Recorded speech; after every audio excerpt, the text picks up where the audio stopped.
예, 우리 교우님들 요즘 신앙생활이 어떠신지 모르겠습니다. 예, 하나님의 임재 가운데, 은혜 가운데 잘 지내고 계신가요? 예, 그렇게 지내고 계시면 감사한 일이죠. 그러나 우리가 신앙생활을 하다 보면 때때로 하나님이 멀게만 그렇게 느껴질 때가 있습니다. 특별히 간절히 기도하는 일들이 희망대로 이루어지지 않거나 또한 그러한 일들이 반복되곤 할 때 우리의 신앙생활은 힘을 잃곤 합니다. 하나님은 나하고 상관이 없으신 분 아닌가? 하나님은 나한테 관심이 없으신 것 아닌가? 혹은 하나님이 안 계신 것은 아닌가? 하는 의심과 시험이 들 때가 있습니다. 그래서 성도의 삶, 이 신앙생활은 과연 무엇인가 하는 생각이 들 때가 있습니다. 그리고 오늘 우리는 말씀 가운데 이 신앙생활이 무엇인지, 그리고 신앙생활에서 우리가 절대 잊지 말아야 할 것, 신앙생활에서 가장 중요한 것이 무엇인지를 오늘 말씀 가운데 보게 됩니다. 오늘 말씀 안에서 우리가 살아계신 하나님, 나에게 말씀하시는 하나님, 그 하나님의 음성을 듣는 귀한 은혜의 시간이 될 수 있기를 바랍니다. 먼저 앞의 내용을 간략하게 정리를 하고 넘어가겠습니다. 6장에 하나님께서 죄악으로 가득한 이 세상을 심판하기로 결심하십니다. 그런데 이렇게 모든 인간이 죄악 가운데 불순종으로 쾌락과 탐욕으로 살아갈 때에 하나님의 은혜를 입어서 의로운 자, 완전한 자로 하나님과 동행하며 살아가던 사람이 있었습니다. 바로 노아였습니다. 그리고 하나님은 이 노아에게 방주를 지으라고 그렇게 명하십니다. 그리고 그 노아에게 언약을 하시죠. 내가 모든 것을 이 땅에서 멸할 터인데 너와 내 온 집 그리고 모든 짐승들을 암수 한 쌍씩 방주로 들어가 생명을 보존하게 하라 하는 것이었습니다. 그리고 식량 비축을 명하시죠. 그리고 노아가 하나님이 자기에게 명하신 말씀대로 다 준행했다고 그렇게 성경은 적고 있습니다. 이렇게 하나님께서 말씀하신 모든 것이 120년 동안 다 준비가 됩니다. 방주가 완성이 되고 식량이 다 준비가 되었습니다. 그리고 7장 여호와께서 노아에게 너와 내 온 집은 방주로 들어가라 그렇게 말씀하시죠. 정결한 짐승과 부정한 짐승들을 다 데리고 그러면서 지금부터 7일이면 내가 40주야를 땅에 비를 내려 모든 생물을 이 지면에서 쓸어버리리라 그렇게 말씀하십니다.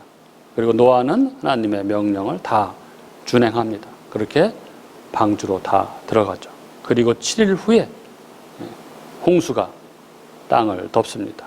큰 기품의 샘들이 터지고 하늘의 창문들이 열려서 40주야를 비가 땅에 쏟아집니다. 무시무시한 홍수 심판이 시작되는 것이죠.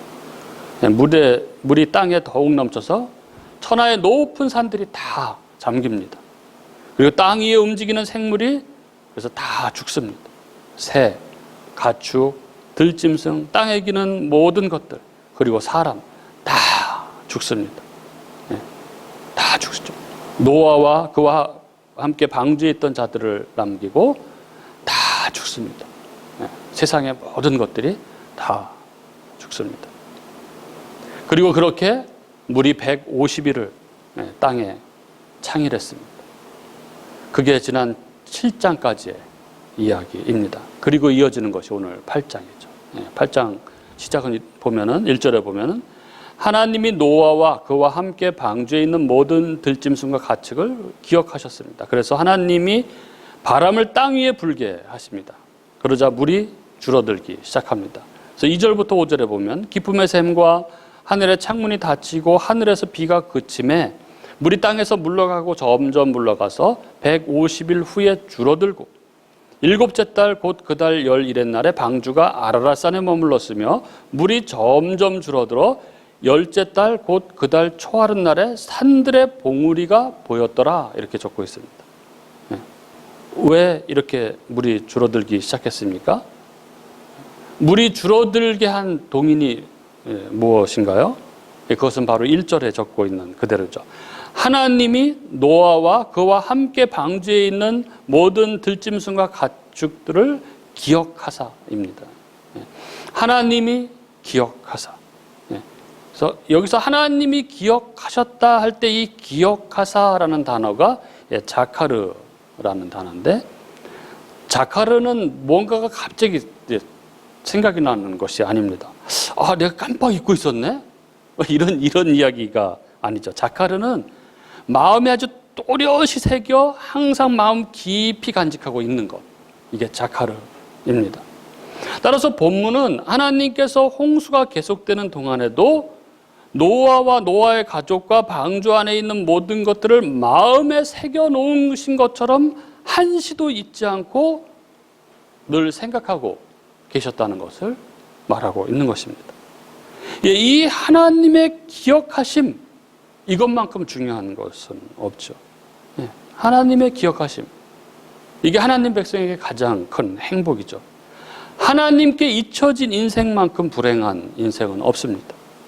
인간의 본질적 불안은 파고 들어가 보면 결국 하나님으로부터의 분리에서 오는 것이라고 그렇게 말을 합니다. 하나님이 나와 상관없으시다는 그 생각이 인간 불안의 근원이라는 것이죠. 가끔 우리는 하나님은 정말 나하고 상관없으신가? 나를 잊으신 것은 아닌가 생각할 때가 있습니다. 기도를 했는데 기도에 대한 응답이 없고 늘 현실은 다른 모습으로 나타나고, 그래서 내가 이렇게 괴롭고 힘들고 이런 상태에 있는 것을 하나님은 아실까 하는 생각이, 그런 마음이 들 때가 있습니다. 그래서 시험에 들면은 하나님은 나하고 상관없는 분, 이렇게 생각을 하는 것이죠. 그런 영적 좌절감이 우리를 더욱 힘들게 합니다. 그래서 혼자 이겨내 보려고 안간힘을 씁니다. 그래도 또 잘 안 되죠. 그래서 더욱 힘들고 우울해지고 합니다.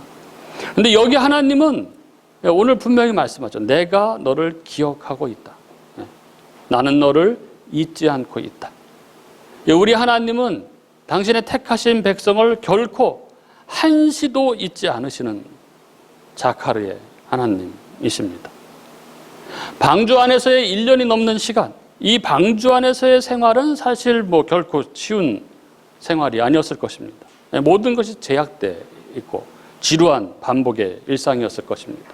똑같은 사람들, 똑같은 음식, 그래서 답답하고 자유롭지 못하고, 그래서 괴롭고 힘든 시간이었을 것입니다. 어디로 가고 있는지도 모르고, 또 얼마나 지속될지도 모르고, 그래서 언제 끝날지도 모르는 시간을 계속 버텨야 하는 생활입니다. 홍수가 시작되고 나서 그 모든 생활은 정말 최악이었을 것입니다. 굉음 소리, 진동, 그래서 공포와 고독, 고통, 때로는 이 방주에 괜히 들어왔나 이런 후회도 해보았을 것입니다. 우리의 인생처럼 그런 것이죠.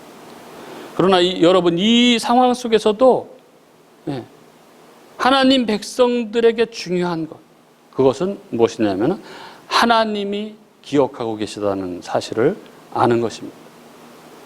아니, 오히려 이런 상황에서 하나님의 우리에 대한 기억과 관심은 더 깊어지는 것이죠. 그래서 가장 어둡고 답답할 때, 내 삶에 가장 힘들고 어둡고 답답할 때, 그때가 사실은 하나님이 나와 가장 가까이 계실 때인 것이죠. 이것은 마치 우리 자녀들이 아프고 힘들면 부모가 더 관심을 갖고 가까이 하는 것과 마찬가지죠. 자식을 키워보니까 이런 것들이 너무 실감이 됩니다.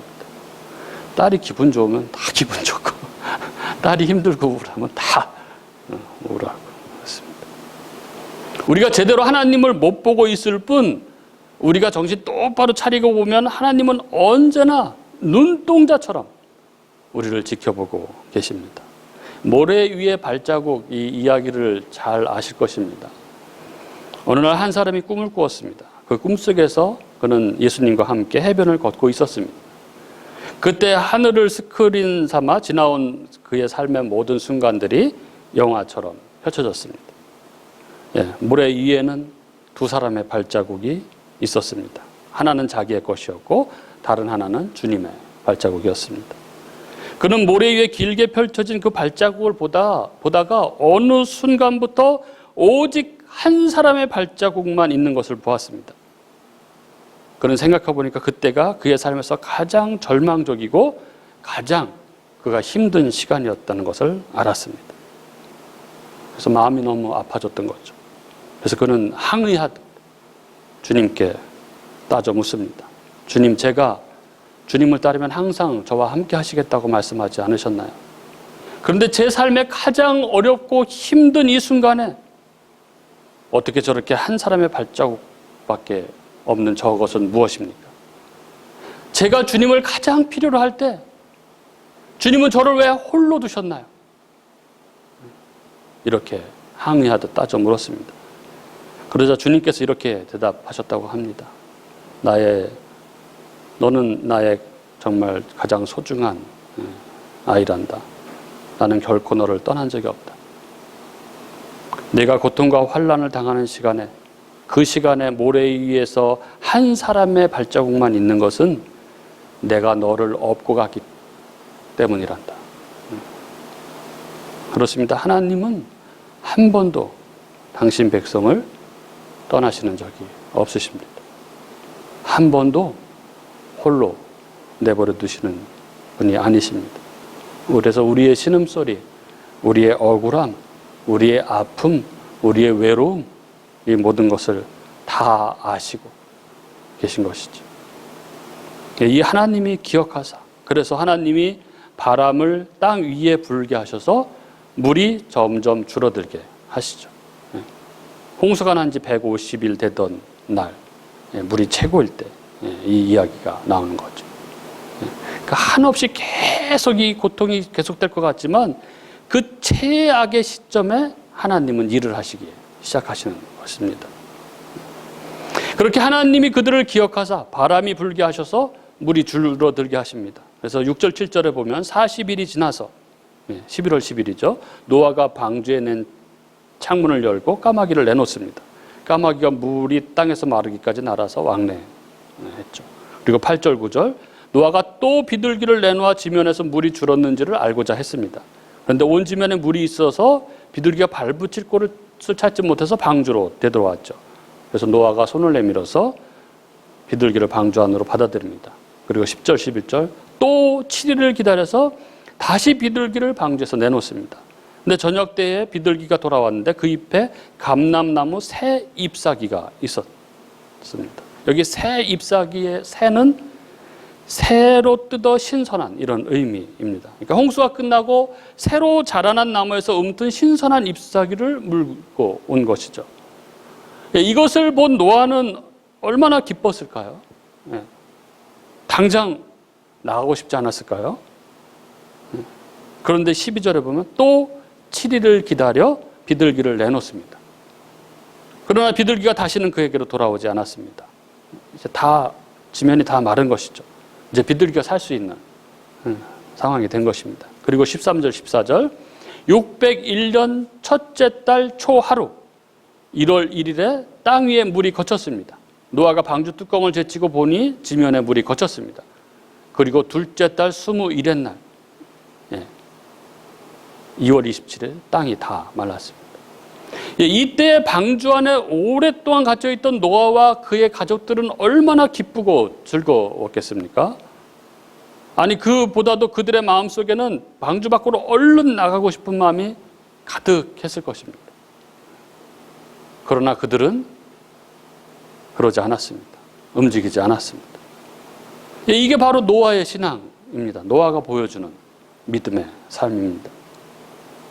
여기서 우리는 이 노아의 모습에서 신앙생활의 아주 중요한 한 요소를 발견하게 됩니다. 여러분, 방주에 올라타는 것은 구원입니다. 그리고 방주 안에서의 삶은 구원받은 자의 삶이라고 할 수 있습니다. 그렇다면 여기에서 보게 되는 구원받은 하나님 백성의 구원의 삶의 모습은 어떤 것입니까? 한마디로 이야기하면 갈망과 기다림의 삶이라는 것입니다.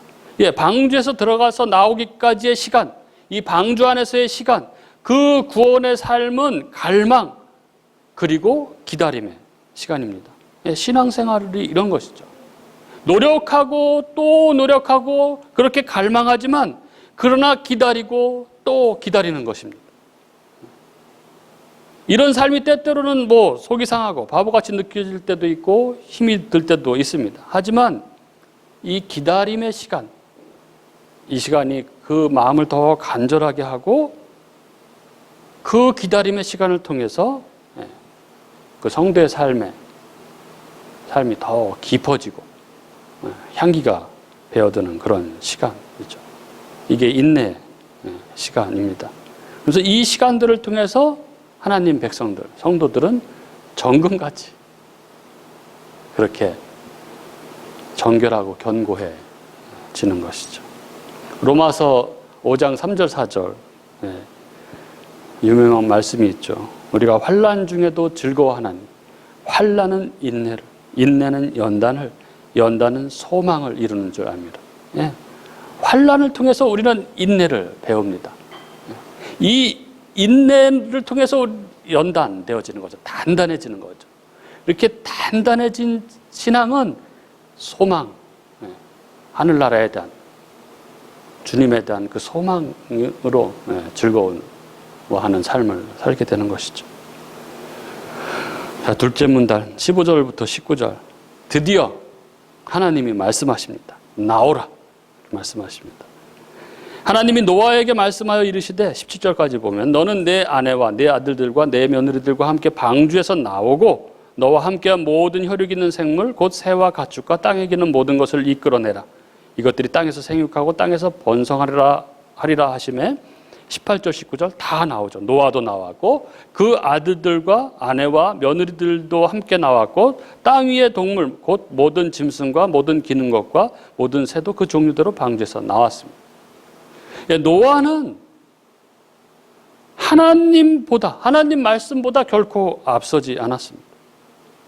하나님이 나오라고 할 때까지 노아는 참고 또 참고 기다리고 또 기다렸습니다. 여러분, 이게 신앙이죠. 내가 하고 싶은 대로 하지 않는 것, 내가 행동하고 싶지만 기다리는 것입니다.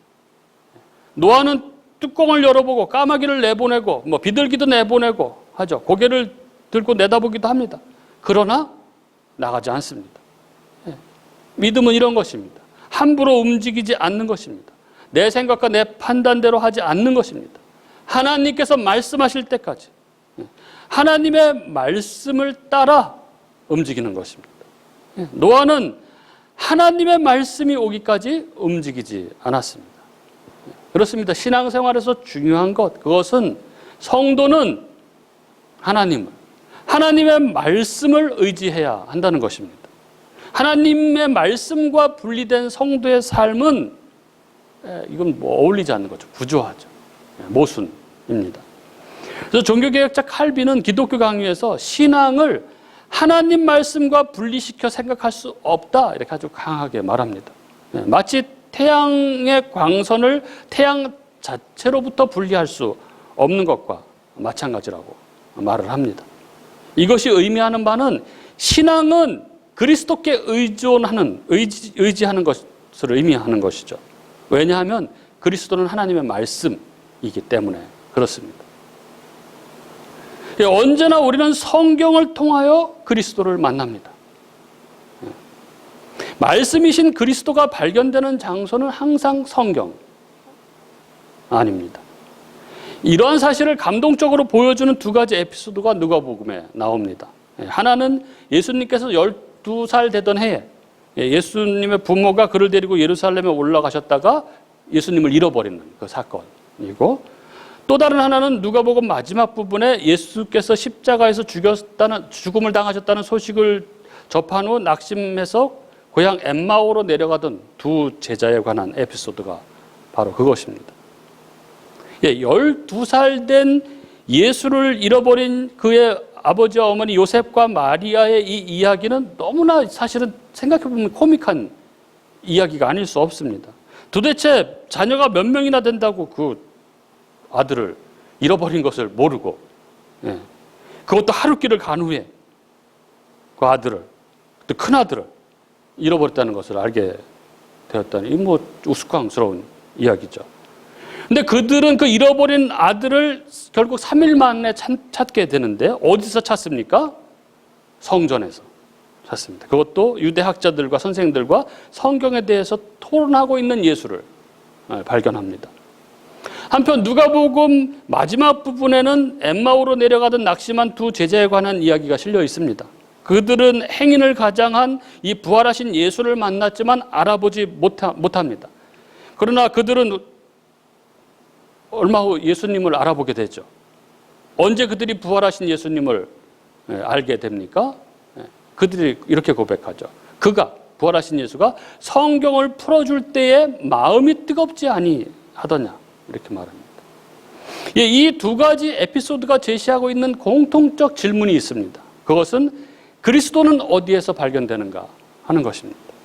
이에 대한 대답은 그리스도는 성전에서, 성경에서, 성경 옆에서, 성경 안에서, 성경을 통해서 발견된다는 것입니다. 그렇습니다. 우리는 성경을 통해서 그리스도 예수를 만납니다. 그의 음성을 듣습니다. 그의 마음을 깨닫습니다.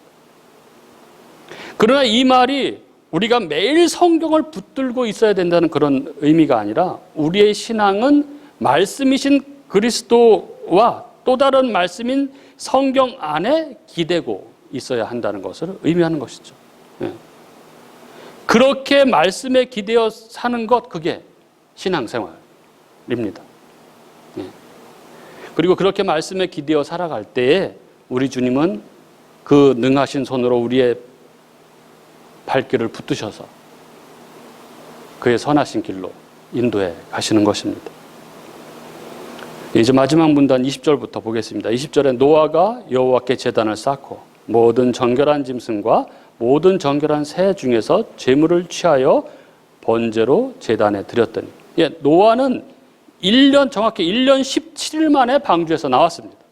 노아와 그의 가족들은 방주에서 나오는 순간 그들이 하고 싶은 것들이 얼마나 많았겠습니까? 지난 1년 17일 동안 그렇게 제약된 삶을 살았기 때문에 가고 싶은 곳이 또 얼마나 가보고 싶은 곳이 많았겠습니까? 그러나 그들이 가장 먼저 한 행동은 여호와께 제단을 쌓고 정결한 짐승들로 번제를 드린 것입니다. 그가 가장 먼저 한 것은 하나님께 번제를 드리며 이 구속의 은혜를 감사한 것입니다. 방주에서 나온 노아가 먹을 것을 찾거나 집을 짓거나 생계를 유지할 방법을 먼저 찾지 않았다는 것, 그가 제일 먼저 한 것이 바로 제사 예배였다는 것, 이것은 그의 삶의 우선순위가 어디에 있었는지를 가장 잘 보여주는 그런 모습입니다. 노아의 삶의 우선순위는 바로 하나님, 그리고 예배였습니다. 사랑하는 우리 교우님들, 삶의 우선순위가 무엇입니까? 우리의 우선순위는 어디에 있습니까? 어떤 글에 보니까 여자 나이 50에서 60세, 60세 여자들의 우선순위 첫 번째가 재산, 두 번째가 건강, 세 번째가 친구, 네 번째가 강아지, 다섯 번째가 남편. 우스갯소리겠죠, 그죠? 우선순위는 흔히 그의 정체성을 보여주는 것이라고 말들을 합니다. 즉, 자신이 무엇에 관심을 갖고 있고 무엇에 집중하며 무엇에 이끌려가는 사람인지를 보여주는 것이 그의 우선순위라는 것이죠. 1년이 넘도록 방주 안에 있던 노아가 밖으로 나오자마자 한 행위는 여호와께 제단을 쌓고 번제, 즉 제사를 드린 것입니다. 즉, 이 폐허가 된 세상 앞에서 홍수 심판을 겪은 노아가 가장 먼저 한 것은 자기를 구원하신 하나님을 기억하고 하나님을 예배했다는 것입니다. 이렇게 우리의 인생 속에서 우리를 위해 일하고 계시고 은혜를 베푸시는 하나님을 기억하고 감사하는 구체적인 행위, 이게 바로 예배입니다. 우리가 매주일 예배에 자리에 나오는 이유가 이것이죠. 지난 한 주 동안 함께 하신 하나님을 기억하는 것입니다. 하나님 때문입니다. 지난 한 주 하나님 때문에 내가 용기를 얻어서 살았고 다시 힘을 낼 수 있었습니다. 하나님 때문에 내가 버틸 수 있었습니다. 감사합니다. 이것이 우리가 예배를 드리는 이유입니다. 우리가 정해놓은 삶의 우선순위가 무엇인지, 우리가 우선순위를 어디에 놓느냐가 앞으로의 우리의 삶의 방향과 결과를 결정짓는 아주 중요한 요소가 되는 것이죠. 21절 여호와께서 그 향기를 받으시고, 제사를, 이 노아의 제사를 여호와께서 받으셨습니다. 이 받으셨다는 의미가 무엇입니까? 하나님이 임재하셨다는 것입니다. 이게 최고의 축복이죠. 하나님이 오시는 것, 하나님이 예배 가운데 임하시는 것, 이만한 축복이 없습니다. 어떻게 하나님이 임재하십니까? 당신 백성들이 예배, 즉 하나님께 영광을 올려드릴 때 하나님이 그 예배를 받으시러 오시는 것입니다. 하나님이 오셨다는 것의 의미는 무엇일까요? 하나님이 오셨다는 것. 그것은 마귀가 떠나간 것인 거죠. 저주가 떠나가고 더러움이 떠나가고, 하나님은 이런 것과 함께 하실 수 없는 분이시죠. 그리고 평강이, 기쁨이 임하는 것입니다. 세상이 줄 수 없는 그 기쁨이 임하는 것입니다. 여러분, 이 신령과 진리로 예배를 드리는 곳에 하나님이 임재하십니다. 우리가 진정으로 예배를 드리면 하나님이 임재하십니다. 노아는 이렇게 하나님을 우선순위에 둔 그런 삶을 살았습니다. 노아는 인생의 본질이 무엇인지를 안 것이죠. 예배를 통해서 자기 자신을 하나님께 드리는 것이 인생의 가장 중요한 것이라는 것을 알았습니다. 신앙생활의 본질이 되고 가장 중요한 것은 바로 예배입니다. 하나님의 이름을 높이는 것, 하나님을 영화롭게 하는 것, 하나님의 하나님 되심을 인정하는 것이죠. 이것이 예배이고 이것이 하나님 백성에게 가장 중요한 일입니다. 그리고 인간은 사실 이것을 위해서 창조된 존재입니다. 이사야서 43장 21절에 이렇게 말하죠. 이 백성은 내가 나를 위하여 지었나니 나를 찬송하게 하려 함이라. 우리가 이 본분에 맞게, 이 목적에 맞게 살아갈 때 우리의 삶은 진정 삶다운 삶, 가장 복된 삶, 아름다운 삶으로 우리는 나아가게 되는 것입니다. 그래서 그 제사를 하나님께 받으시고 하나님께서 뭐라고 하십니까? 21절에 여호와께서 그 중심에 이르셨습니다. 그러니까 스스로에게, 하나님께서 스스로에게 맹세하시는 거죠. 내가 다시는 사람으로 말미암아 땅을 저주하지 않을 것이다. 왜요? 그 뒤에 나오죠. 이는 사람의 마음이 계획하는 바가 어려서부터 악함이라. 사람의 마음이 계획하는 바가 날 때서부터, 어려서부터 악하기 때문입니다. 여러분, 노아의 홍수 심판이 얼마나 가공한 심판이었습니까? 하나님이 온 세상의 모든 것들을 다 쓸어버렸습니다. 땅에 기식하는 모든 생물들이 다 죽었습니다. 방주에 있는 노아와 노아 가족들과 짐승들 외에는 다 죽었습니다. 이렇게 모든 생물들을 다 심판하시는, 다 쓸어버렸지만, 그렇게 하셨지만 그러나 죄는 없이 할 수 없었다, 이렇게 성경은 적고 있습니다. 홍수가 죄를 없애지는 못했습니다. 경고를 하고 혼을 낼 수는 있었습니다. 그렇다고 죄를 어찌할 수는 없었습니다. 그래서 내가 다시는 사람으로 말미암아 땅을 저주하지 않으시겠다, 이렇게 말씀하시는 것입니다. 내가 전에 행한 것 같이 모든 생물을 다시 멸하지 않으시겠다, 이렇게 말씀하십니다. 이거 가지고는 도저히 방법이 되지 않기 때문에 이제 다른 방도를 사용하시겠다는 것입니다. 여러분, 무엇입니까? 이 죄를 없애는 다른 방도가, 홍수의 심판으로 할 수 없는 다른 방도 무엇입니까? 은혜의 방식, 은혜의 방도. 바로 하나님이신 예수께서 이 땅에 오셔서 그 죄를 대신해서 죄값을 받으시고 십자가에서 죽으시는 것입니다. 죄를 없이 할 수 있는 유일한 방법은 바로 예수 그리스도의 십자가입니다. 예수 그리스도의 십자가만이 죄를 없앨 수 있는 유일한 방법입니다. 저는 그 교황, 지금 이 프란치스코 교황이 처음 즉위할 때 워낙 평도 좋았고 인물도 굉장히 호감이 가고 굉장히 막 인자하게 생기시고 진짜 교황 같으신 분이 교황이 되셨네 이런 생각을 했습니다. 근데 즉위하고 얼마 안 돼서 그 프란치스코 교황이 무슨 말을 했냐면 불신자도 양심을 지키면 구원을 받을 수 있다 이렇게 얘기를 해가지고 그때 온 매스컴이 다 그냥 이걸 보도하고 그런 적이 있는데 선행을 하면은 구원받을 수 있다는 것입니다.